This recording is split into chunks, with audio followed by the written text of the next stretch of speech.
Back on In Focus tonight, a partnership between the eThekwini Municipality, the Durban University of Technology and climate justice group GroundWork has managed to divert 180 tons of organic waste from landfills, transforming it into compost. The initiative has led to job creation and environmental awareness. Nobuhle Modise has more. Fruit and vegetable markets in Durban are a staple of the city, but also a growing environmental concern. Piles of organic waste from these bustling markets end up in landfills, releasing methane gas and contributing to climate change. But now, thanks to an innovative partnership, this waste is being turned into something useful: compost for community gardens and small farms. We have a climate crisis, and in eThekwini, and like many cities around the world, we also have a waste management crisis, and the two are fundamentally linked, especially when you're looking at managing organic waste. This composting project, which started with a simple model of separating waste at source and combining fruit and vegetable waste with garden clippings, is both low cost and environmentally friendly.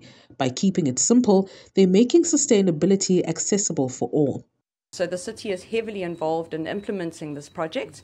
They pick up the waste, they take it to a park space that we've identified for composting, and typically we try and choose a space that's really close to the markets, so we keep the closed loop really small, cut down on transportation costs.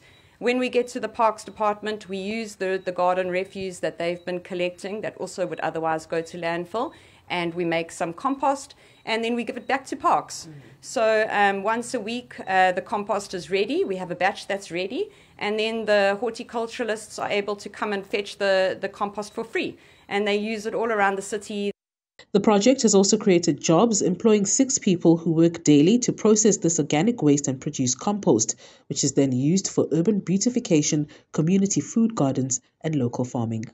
People even at home, people who have their own home gardens, institutions, even now the cities, this is something they can do. It's something that also they can replicate, but it's also, as you mentioned, low cost. For the city, they don't need to buy or even have big land.